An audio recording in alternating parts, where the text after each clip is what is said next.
The people of Jefferson made an unwitting deal with the devil himself, sir. And he comes back every 12 years.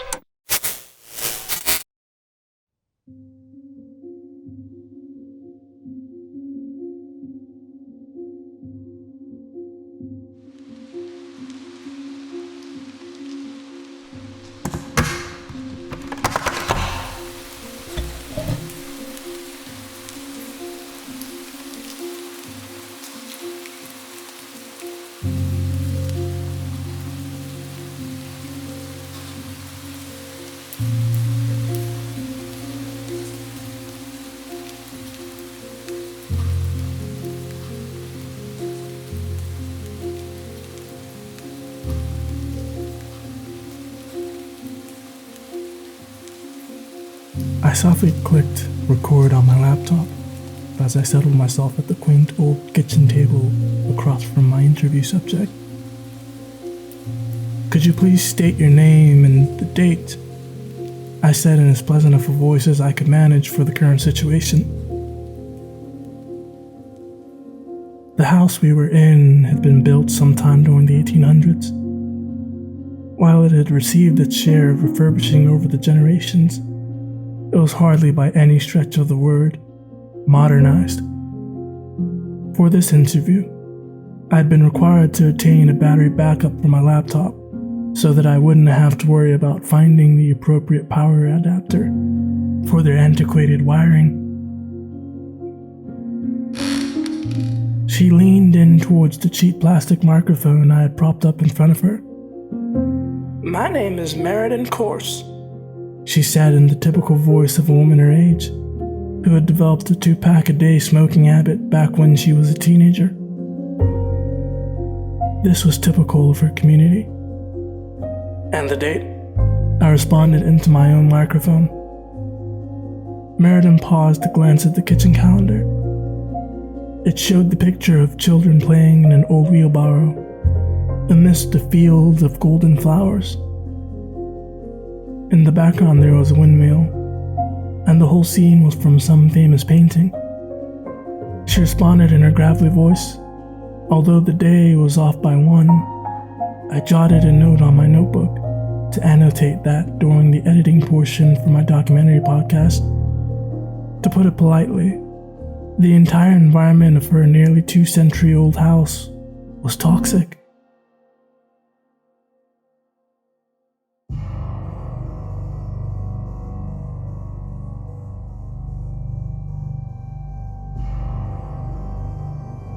When I had entered Meriden's house, I had immediately become alarmed by the tobacco brown coating of carcinogens blanketing every conceivable surface.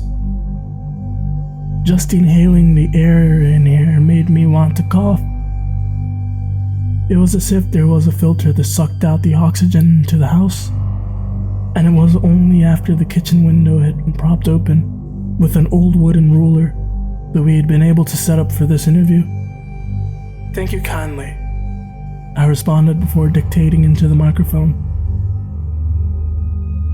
"I'm sitting here in the kitchen of Miss Meriden Corse, who resides in the humble township of Jefferson, California. Outside it's raining lightly on this late spring morning. Other than the noticeable humidity, the weather is not wholly disagreeable. Miss Corse's niece has been kind enough to provide a pot of coffee after setting her on up for our interview. Her niece has now left to run errands at the local market, and it's just Miss Corse and myself." My interviewee shifted uncomfortably in her chair across from me before she leaned awkwardly forward to purse her lips over the stem of a tobacco hookah. The hookah's glass interior was the kind of dark brown one generally witnessed in good tea, which did not help my anxiety regarding our environment. "Could you light it for me?" she mumbled. "Of course." I sighed as I accommodated her with the lighter sitting on the table. She inhaled deeply as I dictated. "Miss Corse is partaking of a delightful antique tobacco hookah, whose brass fittings mark it as coming from possibly the 18th century. So much in this quaint old village seems to harken back to an era where Americans were wholly self-sufficient. Why are you saying things like that? It is important for me to provide some vivid imagery for my audience, I responded smoothly. Very few of the listeners have seen a remote community such as yours. To most people, this is a foreign world. I thought you were taking some pictures with your phone. Yeah, I was, but so many listen to the podcast while driving. Was the response I got before she indicated that I needed to help her again with the hookah. While accommodating her, I maintained the mask that was my smile. Miss Corse has a rather interesting story that she's agreed to tell us today. While many of our listeners are aware of Jefferson, not many in fact know the particulars of what transpired here. All they understand is where the fruits of the labor provided by the community members come from, and not the actual process. No, they do not. Meriden agreed with me in her coarse voice. We here in Jefferson never speak of it with outsiders. It's forbidden. And why is that precisely? Shame mostly. You see, people here do not air their dirty laundry to outsiders. It's shameful, inappropriate. Dirty laundry is for family, as my grandmother used to tell us. The attitude of an older and some would say more civil generation, I said, with what I hoped was a convincing smile. The fact of the matter was that Meriden's hookah smoke was beginning to affect my sinuses. It was going to be difficult to speak with the typical aplomb my listeners expected when I had my sinuses beginning to clog up. Meriden nodded, requiring me to remind her that she needed to speak out loud, since podcast listeners couldn't see her body language. In this particular case, that was preferable anyway. No one wanted to look at her, especially if they were going to die anytime soon. Aren't you worried about reprisals from the people of Jefferson? She barked out a laugh. Reprisals? What reprisals could they do that could possibly do anything worse to me than what has happened? No, they can sit on a corn cob.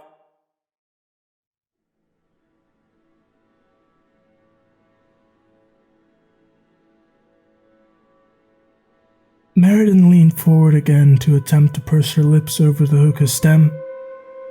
I watched for a moment to make sure that she would not lose her balance and tumble off her chair. When I saw that she was in fact stable, I once again helped her by lighting the tobacco for her. Besides, no one around here owns any fancy gadgets, so they're not going to be listening to your podcast, she mused after blowing out her cone of smoke towards the ceiling. I noted that she was at least polite enough to direct it away from me. Fair enough. I smiled.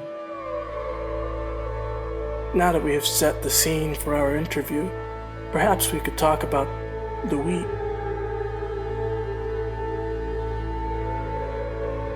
Meriden's peculiar grayish-green eyes stared not quite directly at my own. They were watery, I noted to myself, and the irises seemed irregularly shaped. I likened them to messy ink splotches, which made me wonder to myself how hampered the woman's vision might be. Wheat? She grunted in a voice that conveyed many emotions to me. Wonderment and disgust were both prevalent, which is not easy to convey in one short syllable.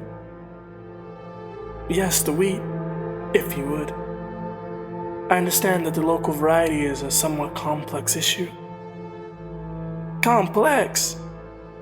Yes, I guess it is. You see, we don't talk about the wheat hereabouts. If you bring it up in public conversation, you're practically asking for a caning. Talk about it in front of the youth, and you watch your mothers cover their ears. If the town elders found out, then you're risking having your share delivered to you in the spring. Ironic, don't you think? Yes, I suppose. But why is it considered a topic not fit for polite conversation? As I said before, mostly shame. The wheat here isn't your normal variety, you see. It both saved and damned the people of Jefferson. It secured for us a dismal future instead of death. I liken it to moving up from the outermost ring of hell to the lowest level of limbo. Have you read the Divine Comedy? I'm well versed in the works of Dante Alighieri, thank you. I kept my startlement that the women of such a backwoods community, whose only source of education was an old wooden building that I likened to the school from Little House on the Prairie, had read such a complicated trilogy.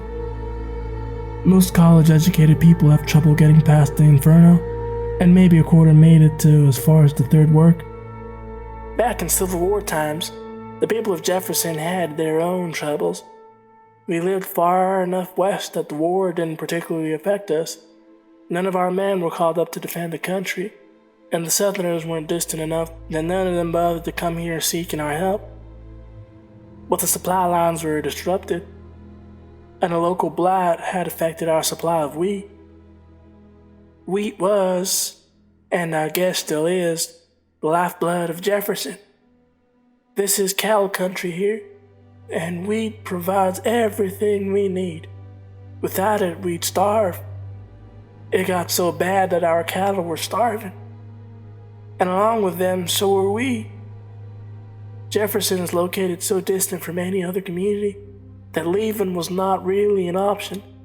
I'm sure you saw when you drove here. Yes, I agreed. Even today, Jefferson would be likened as being remote. The drive here was not unpleasant, but I needed to carry with me gas cans to make sure I'd be able to drive back. Certainly not a place one could visit with an electric vehicle. If you say so. Anyway, the people of Jefferson didn't know what to do. They had enough grain to make it through the winter that year, but there was nothing left for planting. That year the winter was really awful. The pass was closed for a month later than normal, which meant that it would be well past planting season before we could get through the mud to any place that sold grain. Back then roads were all just dirt, and the mud they turned into would get deep enough that it could swallow a man whole if you weren't careful. We were going to miss the planting season.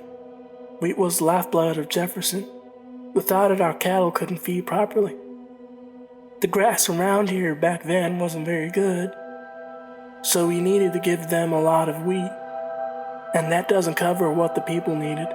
In short, we were looking at starvation. I'm told that even with portioning out, that not everyone was going to make it. That is a terrible tragedy in the making, but obviously Jefferson survived. So how did that miracle come about, Miss Corse? Well, Jefferson was founded by a right proper man by the name of Abe Jefferson. Make sure you say it that way in your documentary. He wasn't an Abraham, just Abe. Duly noted. Is he one of your ancestors?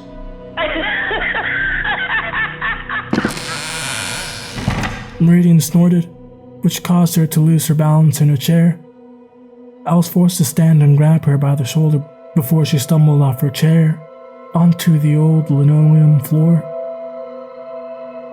Thank you, she mumbled as she leaned into the table and somehow gripped the edge with her abdominal muscles. You know, it's one of my fears to fall onto that floor. There are rats and they know when someone is helpless. Without someone to set me upright, I'd be fearful of them nibbling on me. I know the state of the kitchen floor, which was unsavory. Dirt and bits of food clung to the edges and corners of the room, and I could see the imprints of a better part of a generation's footwear in the grime obscuring the pattern. I sympathize, I said graciously as I sat down again. What did you ask again? My question was regarding Abe Jefferson and your ancestry. Oh yes, of course he's one of my ancestors. This many generations and with very little new blood coming in, everyone is distantly related to everyone else. Don't go making any assumptions though. I know what you outsiders think of small town folk. but we're all well aware of the dangers of marrying our first or second cousin. The town council are very particular about distributing marriage licenses and conducts a genealogical exam before allowing someone to marry. Yes, Hollywood does tend to be a bit condescending when it comes to rural communities. Have no worries. I plan to portray the people accurately in my review for the audience. Would you like another toke of your tobacco? No, thank you. I'm good for the time being. The stories I have had related to me tell that Abe Jefferson somehow found another source of grain. Every historical text I've found agrees on that fact, but the accounts are, shall we say, murky in regards as to where that miraculous source came from. In fact, I found no details about the provider, at least nothing quantifiable as being authentic. Most of what is out there would be likened to wild innuendo and speculation. Everything from tales of a deal with the devil to lost settlers stumbling upon Jefferson, who happened to have a few barrels of new grain. Yes, well, you see, that was purposeful. When my ancestors saw the results of that first year's harvest, we became afraid that others would come when they heard. Abe did find another source of wheat in time for planting season, and I'm told that year's crop was astonishing to the folks of Jefferson. They had more than they could grind, and the cattle grew fat. It wasn't just that, though. Those cattle that we slaughtered for food were like manna sent from heaven itself. People couldn't get enough. Come the next year, we had sold all of the head of cattle we could afford to dispense with. But there was such a demand for more once people tasted the meat that we became worried about poachers. I know that sounds silly when you consider the distance, but come the following year, there were a few instances. After that, it was decided that we would remain tight-lipped about such matters. Good money was coming in, and we could afford to lose a few head to those thieves willing to make the long trek. But you see, if others found out about the grain, then they would come for that too. In particular, Abe was said to have gathered every head of every household in the local church come that next winter, during Christmas Eve, and was said to have made every man there swear before baby Jesus himself not to talk with outsiders about the grain. Back then, people were very religious, and that scared them into remaining quiet whenever outsiders came to collect the head of cattle they had purchased.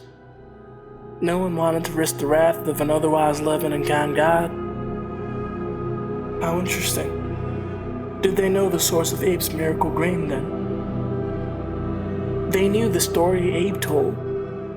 It's always been the same, or so my mother insisted. Abe himself was a righteous, God-fearing man, and so was said to have been as truthful as the day was long. Since I've been born, no one has ever said otherwise. Anyone who does say differently risks becoming outcast from within. What does that mean, exactly? To become outcast from within? It means being ostracized. We'd still deal with you, but no one would speak with you unless necessary. More importantly, your wares wouldn't be offered up for sale to outsiders. If you weren't married already, then kiss any prospects of a marriage license being issued goodbye. No, sir. You do not badmouth Abe in this community. Why not simply encourage them to leave then? So that they wouldn't talk about the grain, of course. The grain became the foundation of our community very quickly, and no one wanted to risk the good life being provided to us. Alright then, but now you're willing to talk to me about the source of Abe Jefferson's miracle grain. Why is that? Don't you risk being ostracized yourself? She laughed loudly then.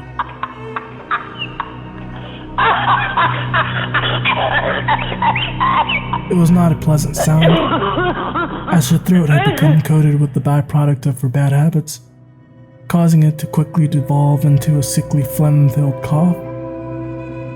When I saw that this was not going to end anytime soon, I quickly fetched the glass from the drying rack in order to fill it with water for her. Miss Corse nodded her thanks as I held the glass up to her lips for her to sip. The doctor says I should quit smoking. But it's just about the only thing remaining I enjoy. She mumbled once as she had regained control. I understand completely, I said with as much aplomb while seating myself again. But now, I had nudged my equipment and chair around the circular kitchen table so that my response time if she were to tip again would be minimal. It was just the two of us for this interview, and I had come to realize that I would have to serve the role of both interviewer and caretaker for the time being. In my viewpoint, quality of life is a personal matter, not a public one. Exactly, she agreed breathlessly. And that's why I'm going to tell you the secret behind Jefferson. It doesn't matter if they decide to ostracize me anymore. Who exactly am I going to talk to anyways? My niece takes care of me most of the time, and she's about the only soul I ever see other than my grandchildren. So it just doesn't matter if people find out. Besides, it is well past time for people outside of our town to know the honest truth. That way something can be done about Abe's legacy and the way it affects our community. I absorbed her words somberly while making a few notes on my laptop. Legacy, you say? I thought a fruitful life was the legacy of your beloved town founder. People may not have grown extravagantly wealthy, but I was led to believe that everyone here lived a good and long life, one where they didn't lack for need of anything, certainly.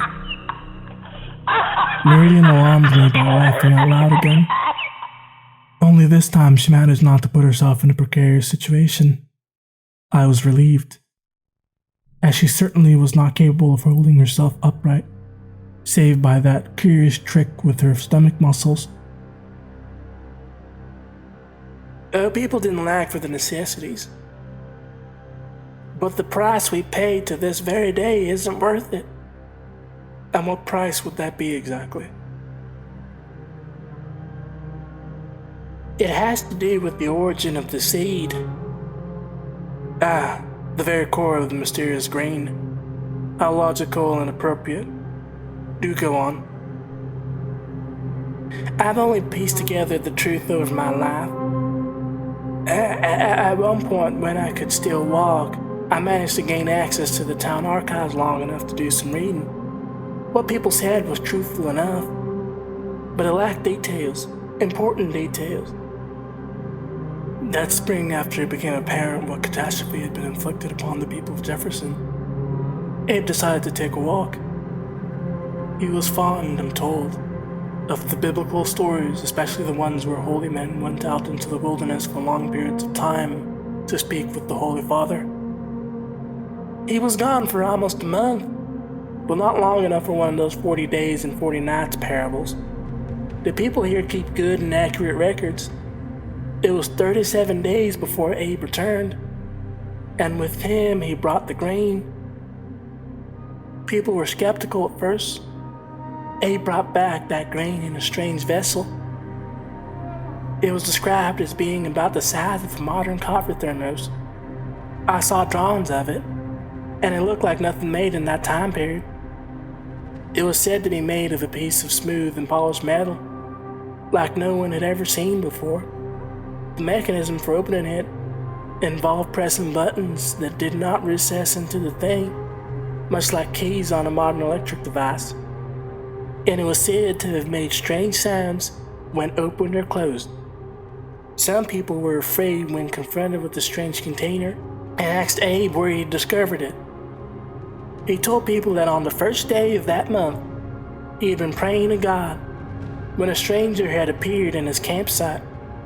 The man was supposed to have been dressed fancily, like he had come from New York City or one of those other far-off places. When questioned, Abe told the people that the man had offered him the vessel, which you might suspect held the seed of our special grain. A very audacious tale. Did this man bear a name? And surely he didn't give such a precious resource without wanting something in recompense. Meridian nodded, her eyes distant in a way that I likened to how trauma victims relive their unsavory experiences. Abe was told that for now it would be a gift, and that come next planting season that the man would return. I'm afraid that I failed to understand. Return why? Well, you see, the wheat we grew was all right and proper, but his seed was not. Nothing grew the next year from what we planted. It wasn't fertile. That quickly became apparent. People understandably began to panic. We had managed to outsmart the 4 horsemen once, but folks were still jittery from the experience. Abe seemed to understand and announced that he would return to where he had met the man, whose name, by the way, he didn't know. People were doubtful, but they respected Abe, so they waited. This time, when he reappeared, it was with a pack of mule carrying all the grain we'd need for that year's harvest. The container from the first year had been barely enough to scrape by, but now there was plenty to go around. Abe explained that the grain would not produce viable seed, and that the stranger was the only source for it. He called a meeting of the townsfolk to discuss the matter. Because there was a price? Yes, of course there was a price. You don't look a gift horse in the mouth and you don't ever expect to get anything for free. At the time, folks apparently didn't remember that, because Abe said that all this man wanted was a meal. When asked, he said that it would be whenever this man showed up, and he was to be served what he wanted. For this, he would deliver the new grain seed yearly. People couldn't believe their good fortune, and thought it was because they had been good and honest Christian folk.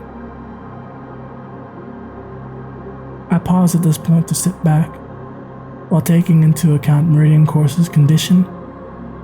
It was easy to believe that Miss Course's current state of being a quadriplegic was a result of eating too well for her own good.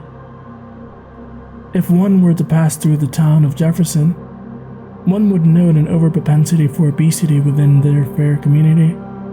Being still very rural, adequate medical attention was undoubtedly an issue, as was getting proper medications. Not wanting to be rude towards my host, I jotted down several notes. I would do the audio for these insights at a later date and insert them in where appropriate. A rather generous person, this stranger. I can imagine there was much jubilation amongst such hard-working people. Oh yes, there was. And people went right to work planting the crops. And for a time, things were good for the people of Jefferson.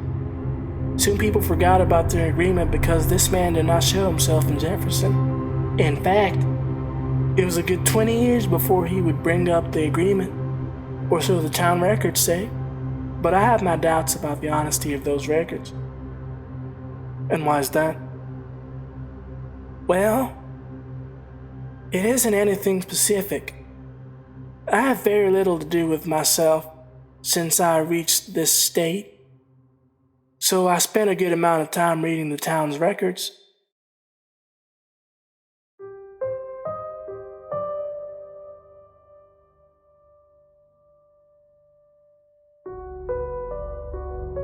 My youngest grandson, you see, is just old enough to arrange the pages for me. He plays while I read and flips the pages when needed, or fetches me another book. He's a good boy. It was the way things were written that made me suspicious. The tone changed over the years. I guess that could be due to people becoming accustomed to how things were, but every now and again there would be something cryptic written down regarding the agreement made. I also found sections that had been removed and written over. Back then, that wasn't easy to do. so it left obvious marks on the paper. They used some manner of bleach or other harsh chemical. In some cases, you could sort of make out what had been written previously, but after a while, those removed entries began to tell a different story. How so? Well, in particular, there were deaths. Of course, that is to be expected, no matter how good things are. But someone was changing the details of those deaths. Whenever I noticed that an entry had been modified in the obituaries, they started using specific words. Death from plentifulness were the words they used. Even more peculiar, I often could make out Abe's name in the erased areas, as if they were referring to the deal he had made with the stranger. And then there finally came the first entry of this actual stranger showing up to pursue his meal. I assume they gave him a name then. I mean, he had to identify himself somehow. That's where it got really strange. Abe was still alive when the man appeared.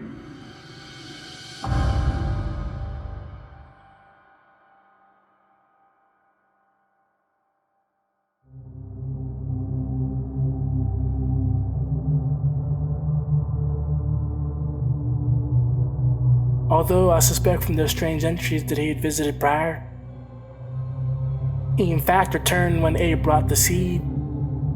Abe was old by then, of course, far older than the norm. People were lucky back then to make it past the age of 35, and he was in his 60s.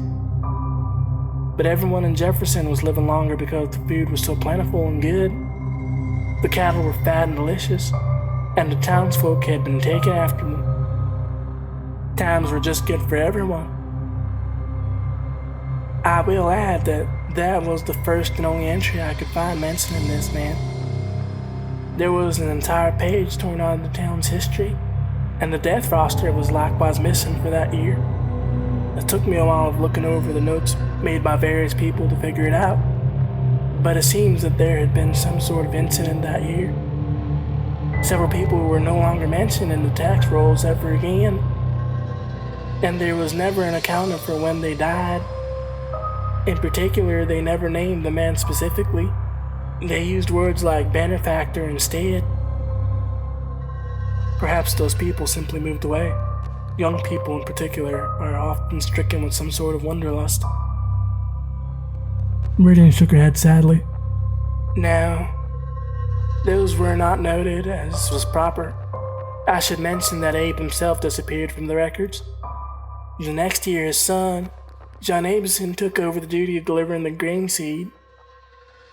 It is my honest belief that Abe died that year the stranger first visited, publicly, to claim his meal. So did 4 others. I didn't understand why people were covering it up, though. Or maybe at the time I didn't want to believe it. Believe what?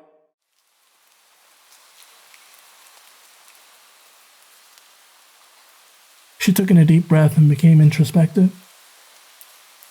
I witnessed a quiver to her lower lip as her eyes drew vacant and darted about. In particular, I noted that her eyes moved to the lower and right, which I knew indicated that she was accessing her memories.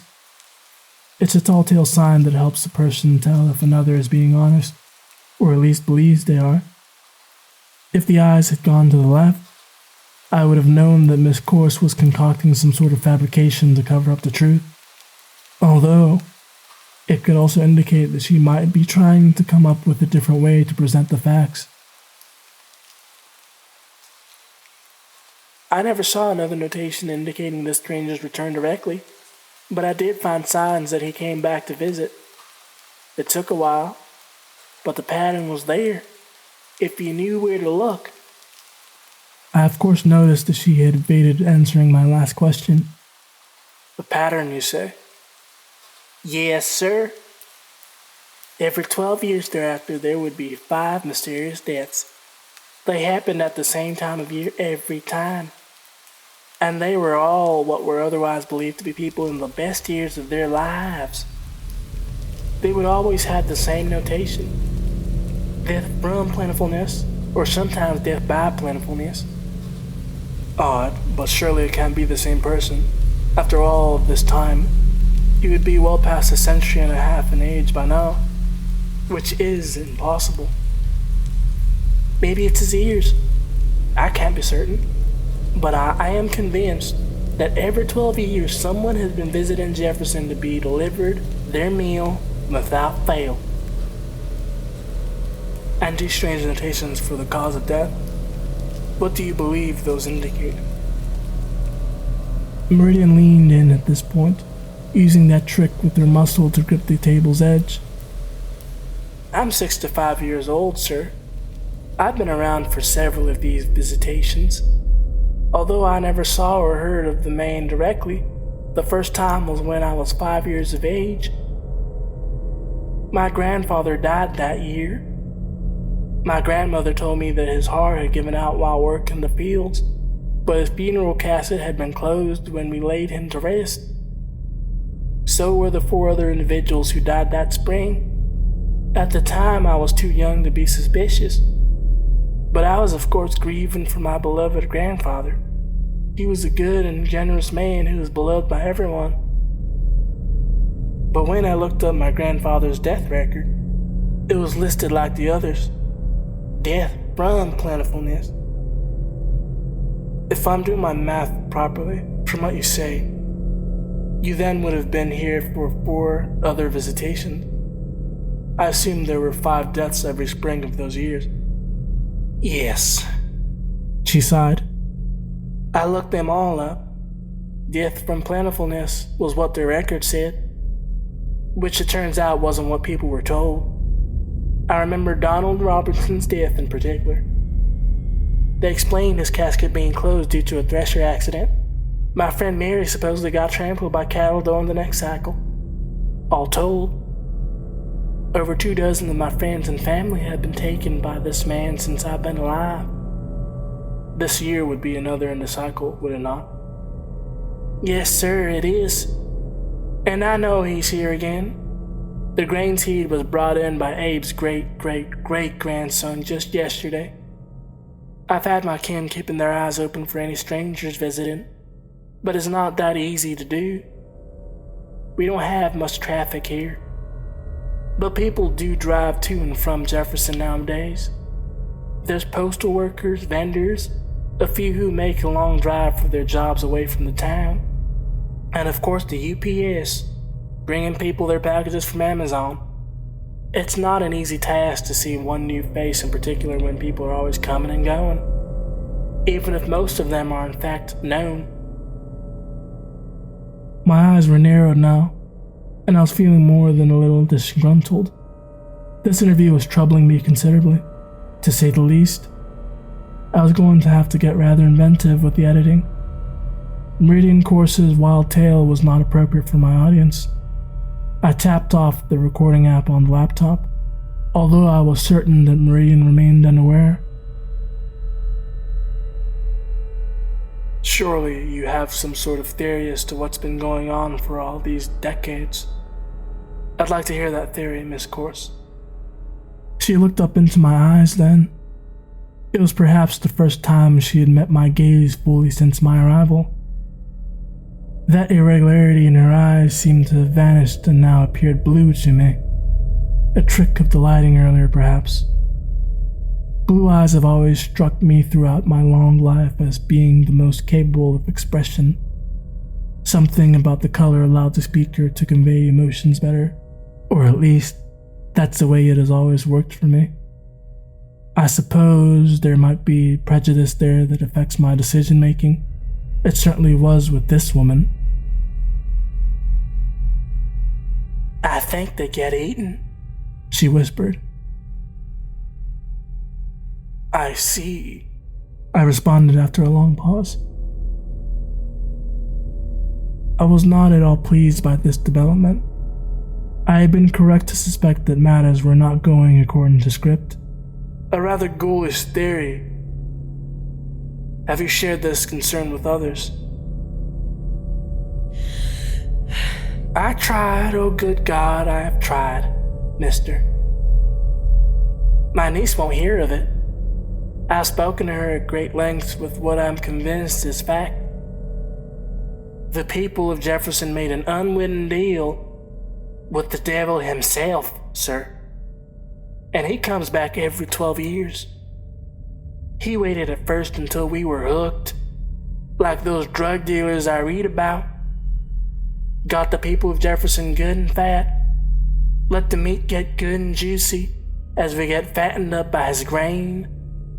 That's why he waited a generation before he showed himself publicly. I'm convinced of it. Once the cattle were prepared, he took those he deemed to have the best cuts of meat. By now, there were tears clogging up her vision. Without the ability to dab her eyes, the tears were making it difficult for her to see properly. Yes, I can see why your niece would be distressed by your hypothesis, I said. Something about my tone of voice must have alerted Miss Corse at this point, for she began to look alarmed.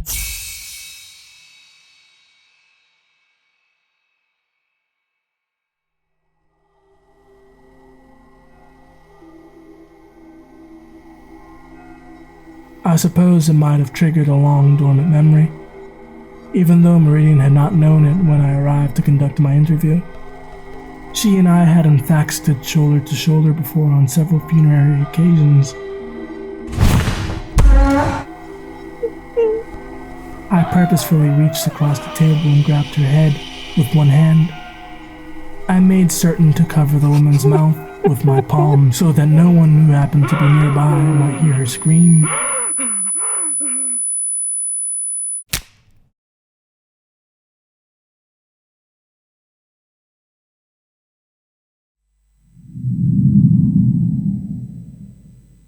It was a simple motion I made as I gripped her shoulder with my other strong, capable hand. In fact, it was the same technique used to snap the neck of a chicken. Very gently, I laid the poor woman's head on the table. I kept it angled so the Meridian could see me in her dying moments. I had maybe 5 seconds before the oxygen to the woman's brain became insufficient for her to be cognizant of her environment. I, in fact, did not want the woman to suffer unnecessarily. I believe in animals' rights, you see.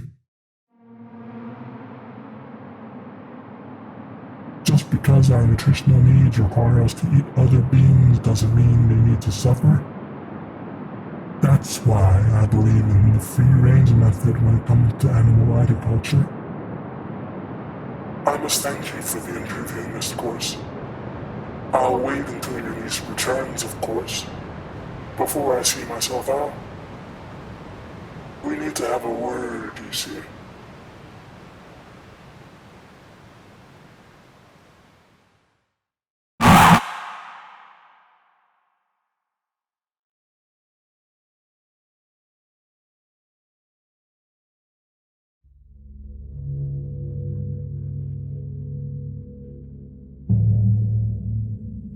Inhaling deeply, I closed my laptop lid and tidied up.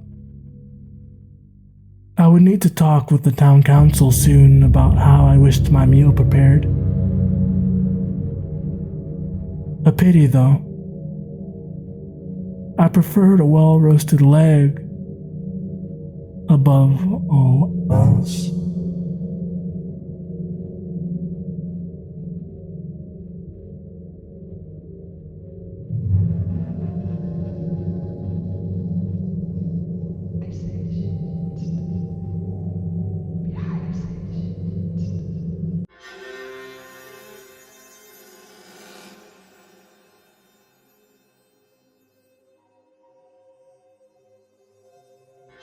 If you wish to support the channel and see more videos like this, leave a like, comment, or subscribe, of course. Also, for the author's information or other ways to support the channel, check out the description below this video. And as always, all are welcome in the hand of horror, even you.